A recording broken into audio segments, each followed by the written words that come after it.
자, 이제 요셉과 관련된 이제 두 번째 꿈은 이제 술 관원장의 꿈이잖아요. 술 관원장의 꿈인데 이제 요셉이 그 감옥에 있을 때 같이 감옥에 있었던 이제 술 관원장의 꿈이에요. 그래서 보니까 이것도 진짜 잘 봐야 돼요. 이제 그 술 관원장의 꿈이죠. 그래서 꿈에 보니까 포도나무가 있는 거죠. 포도나무 가지가 3개가 있어요. 포도나무 가지가. 이 어쩌면은 포도나무의 방향성이기도 하고 약동성이기도 하고 전체성으로 가는 동서남북, 뿌리까지 하면 동서남북을 상징하기도 해요. 이렇게. 그러니까 어떤 전체성을 상징하기도 하고 어쩌면은 이제 그 때가 이르는 것일 수도 있어요. 그죠? 굉장히 지금 이런 이미지를 여러분들이 이제 그려내면 그 포도나무의 상징성이 드러날 겁니다, 아마.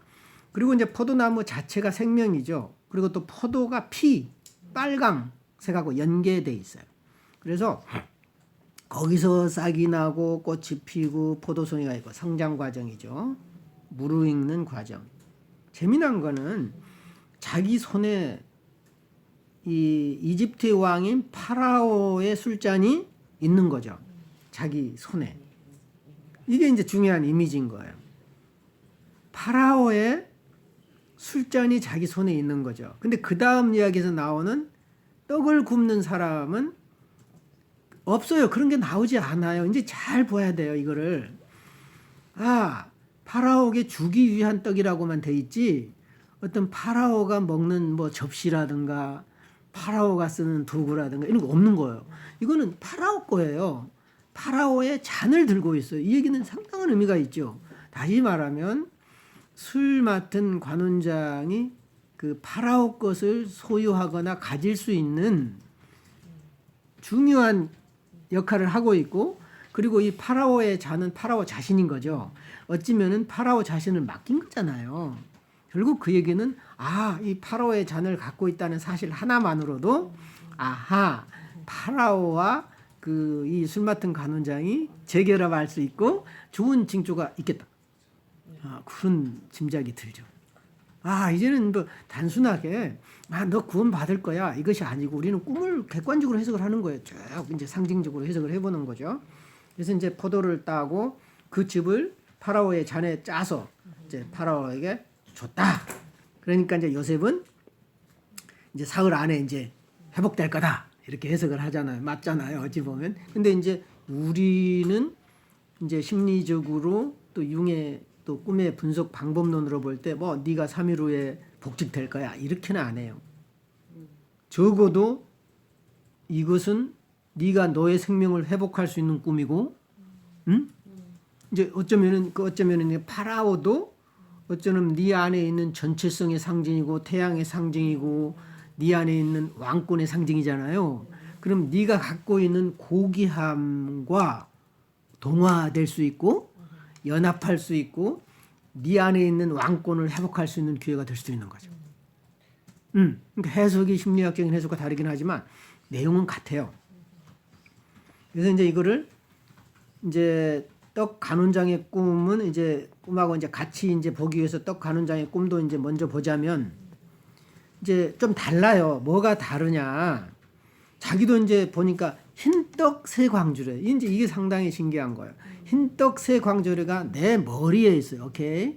그렇다면 이제 그 내 머리라고 하는 것은 나와 이 머리가 흰떡 새 광줄이 중간에 있는 거죠. 이 머리가. 그리고 이 머리가 나일 수도 있고.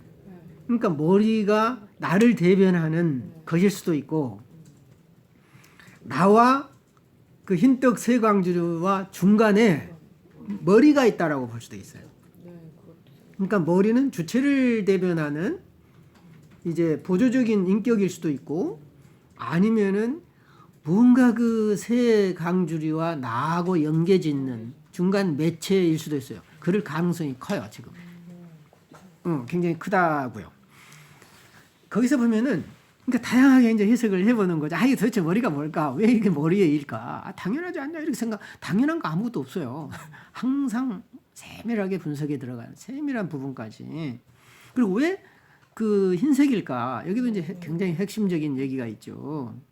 흰색이 주는 거. 그러니까 우리는 뭐 흰색이 아닌 쑥색이라든가 오늘 또 떡 가지고 오셨는데 또 쑥이 아니고 이제 뭐 뭐라 그랬죠?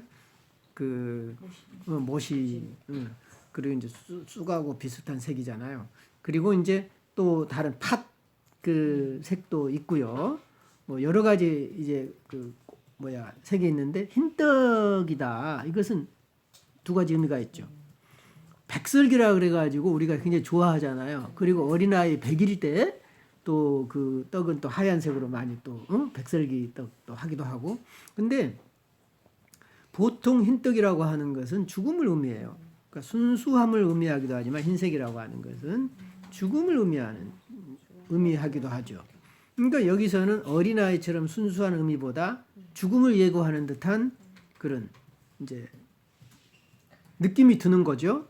이것이 그 이제 왕들의 무덤이라고 이집트에 가면은 왕들이 묻히는 곳이 있어요, 사막에. 그래서 그 왕들의 무덤이 있는 곳이 이제 백색으로 되게 나타나고 하얀 땅, 어떤 이제 이런 식으로 이미지로 나타납니다. 주로 죽음의 세계가 하얀색으로 뒤덮인 그런 것으로 많이 나타나죠. 그래서 이제 그런데 이것도 새 광질이죠. 그러니까 3이라고 하는 숫자가 전번에 이제 그 술 맡은 간원장도 그 이제 포도나무의 세 개가 그죠? 세 가지가 있는 거잖아요. 근데 여기는 광주리가 세 개인 거예요. 아, 상당히 달라요. 이것은 하나의 포도나무가 세 개로 나눠져서 전체성을 의미한다면 여기서는 광주리가 세 개인 거예요. 많은 거죠, 여기는. 그러니까 포도나무의 가지 세 개가 나는 것은 조화를 이루잖아요.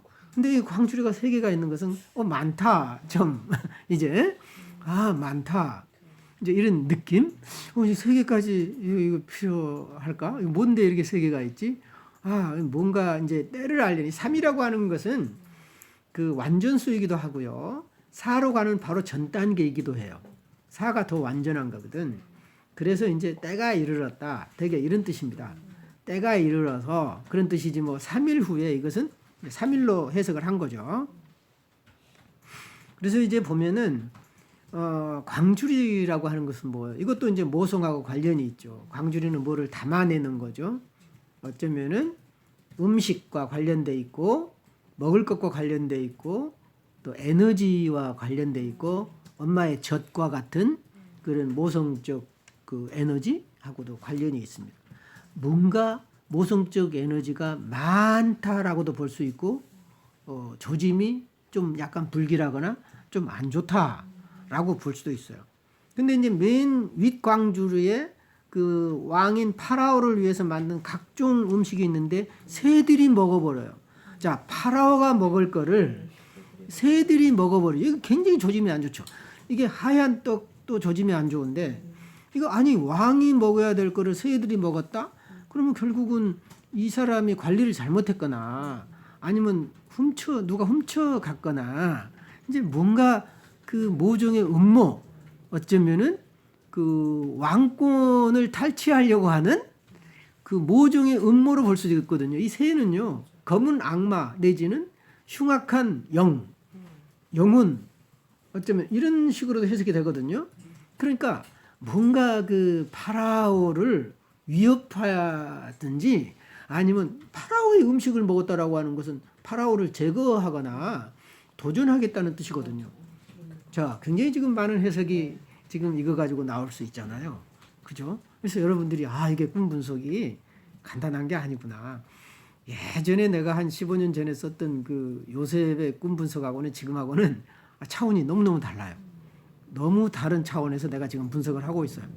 그러니까 그때는 이제 어찌 보면 융심리학 이론에 이제 맞추어서 이제 초보적으로 꿈을 분석을 했다면 지금은 이제 상당히 그 사이에 많은 경험과 또 다양한 이론들과 임상의 경험들이 이제 묻어나서 이제 해석을 새롭게 한 거죠. 거의 새로운 방식이에요. 그렇지만 깊어가는 이제 과정을 보여주죠. 그러니까 이제 요셉이 이제 해석을 해서 사흘 안에 너는 죽을 거다. 이제 이런 해석을 하잖아요. 자, 그러면 한번 볼까요? 이제 그 술 간원장의 꿈과 이제 꿈 사이에 있는 떡 간원장 꿈을 같이 보겠습니다. 오케이? 1항에 이제 기오면서 주체죠. 그래서 술 관원장이 주체고 어떻습니까? 2항이 보세요. 나는 뭐로 했냐면 포도나무가 2항인 거예요. 포도나무가. 왜 그러냐면 술 관원장이 원하는 거는 생명이거든요. 술 관원장이 지향하는 것, 대상은 목표로 하는 것이에요. 응? 대상이 되는 거죠. 술 관원장이 무엇을 목표로 해요? 바로를 목표로 해요? 파라오를 목표로 해요? 파라오를 만나는 게 목표입니까? 그건 아니죠. 살아야 되겠다는 거죠. 이것을 찾아내기가 굉장히 어려워요. 이걸 찾아내기. 살아야 된다는 거죠. 최종 목표는. 그래서 포도나무 3가지 싹꽃 익은 포도 피는 생명이고 완성이고 성장이고 결실을 바라는 거예요. 술 관원장이. 근데 그 중간 이렇게 해주는 중간역이 파라오의 잔이에요.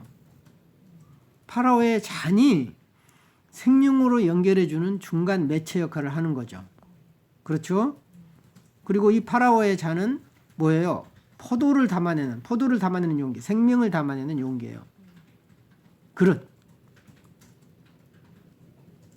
그리고 이거는 생명을 담아내는 모성적 자궁으로 볼 수도 있겠지요. 그래서 거기 보면은 이제 술 관원장 밑에 해석을 보면은 또 이렇게도 볼 수 있어요. 포도나무, 거기서 포도주 나오면 술이고, 이 술은 뭐예요? 감정이죠. 감정의 대변자가 술이에요. 정서적인 연결인 거거든요, 사실은. 파라오의 마음과 술 관원장의 마음이 통하는 거죠. 어찌 보면 감정이 통하는 겁니다. 이 술은 디오니소스의 대변자고 열정이죠. 동시에 혼돈이기도 해요. 사실은 술은 어떤 카오스, 어쩌면은 그 혼돈의 상태에서 죽음의 상태에서 재창조되는 이제 이런 과정을 보여주기도 합니다. 결국은 파라오의 술잔은 술 관원장과 파라오를 매개해주는 정서적으로 연결해주는 하나의 매체가 된다. 술을 따른다는 얘기는 정서적인 거예요. 사실은 음식하고는 또 상당히 달라요. 그렇죠? 그러면 떡 관원장의 꿈 4에서 보면은 떡 관원장의 머리를 나는 이제 이 주체의 부속으로 봤네요. 그죠? 이제 주체에 속한 인격으로 봤습니다. 과대한 욕망에 사실은 머리에 있다라고 하는 것은요, 굉장히 높아지려는 우두머리가 되려는 또 사고, 이런 권위 이런 게 있어요. 지성을 의미하기도 하고. 근데 이제 이 떡 관원장이 뭘 추구해요? 흰떡 새 광주리를 추구해요. 뭐죠? 그것은 죽음이죠. 죽음을 추구해요. 이해 되세요? 사람은 생명을 추구하는 것 같지만 막 죽지 못해서 안다라는 경우도 많아요. 일부러 사고 낸다든가, 자기는 뭐 이제 교통사고도 다 일부러 나는 것들이에요. 대부분 일부러 내는 것들이거든. 조심을 안 해서 나는 것이 아니라, 물론 그런 경우도 있고 뭐 도로 사정이 안 좋아서 나는 경우도 있고, 그렇지만 대체로는 그 심리적인 거예요. 교통사고는 늘 본인이 바쁘거나 혼란스럽거나 불안할 때 사고가 나지, 그 차분할 때 안정적으로 주변 살피면서 하면 절대 사고 안 나요. 뭔가 급하거나 이럴 때 쫓기거나 이럴 때 사고 나요. 그럴 때도 계속 무리하게 진행을 할 때 사고 나는데, 그 무리한 진행은 죽음을 자초하는 거거든요. 이것을 죽음의 역동이라고 그러죠. 정신분석에서는. 어쩌면 살기 위해서 죽는 거죠. 자살 같은 거. 어쩌면 떡 관원장은 어쩌면은 최고의 지위를 누리고 심지어는 파라오의 위치까지 가고 싶었는지도 모르겠어요. 그래서 이제 그 욕망이 너무 커서 결국은 자기 자신을 죽음의 세계로 가요. 권력자들은 많이 그러잖아요. 그 욕망의 한계, 권력의 한계는 끝은 죽음이거든. 그러니까 이런 부분들을 모르고 계속 불나방처럼 불 속에 빠져든다는 거죠. 그걸 인도하는 중간역이 새로 나타나죠. 파라오 거를 먹어치우는, 이것이 어떤 남의 것을 탈취하는 영혼이죠. 이것이 악한 영혼인 거예요. 자기 것이 아닌 남의 것을 탈취하려고 하는 욕망, 그 영혼이 새로 나타난 거죠. 결국 이 떡 관원장은 부정적 사고를 갖고 있어요. 머리로 때는. 그리고 그 흰떡새 광주리 모성적 자궁 자양분 에너지원이지만은 죽음이라는 거죠. 즉 결국은 죽은 모성이에요. 굉장히 풍부하지만 거기에 생명이 없는, 음식이 넘쳐 흐르지만 정감이 없는, 이제 이런 거죠. 그래서 결국은 그 새라고 하는 것은 파라오와 이 사람의 그 정서적인 연결을 차단하고 분리하고 해체시키는 그런 역할을 해서 결국은 죽을 수밖에 없다. 왜냐하면 파라오는 왕이라기보다는 생명을 주관하는 신으로 볼 수도 있잖아요. 그래서 거기서 제거된다. 그래서 종합 분석에 보면 술 관원장이 들고 있는 파라오의 잔은 술 관원장과 파라오를 연결해주는 매체가 되죠. 그의 꿈은 피와 생명을 상징하는 포도나무가 싹트고 성장하여 결실하는 과정을 보여줍니다. 그래서 그 결실은 자신의 것이 아닌 파라오에게 돌아갑니다. 그래서 요셉은 세 가지를 이제 포도나무에서 난 세 가지를 3일 내로 해석하죠. 반면에 떡 관원장의 머리에 있는 광주리에 먹을 것이 많이 있지만 그것은 파라오 왕에게 돌아가지 않고 자신의 사악한 영혼이에요. 그 새는 그 떡 굽는 사람의 악한 욕망인 거죠. 그래서 그 사악한 영혼을 대변하는 새에게 돌아갑니다. 과도한 지성적인 측면, 이것은 머리 잘못 쓰면 굉장히 나쁜 거죠. 이게 오늘날 많은 사람들이 많이 배워놓고 이상한 짓 하잖아요. 이게 이제 굉장히 위험한 거예요. 사악한 영혼이에요. 그래서 그런 부정적 사고, 어쩌면 부정적 측면과 과도한 욕심이 자신을 죽음으로 몰아간다는 것을 꿈이 말해줍니다. 결국은 팽창된 상태에서 머리가 되려고 하는 떡 관원장은 죽게 됩니다. 오케이?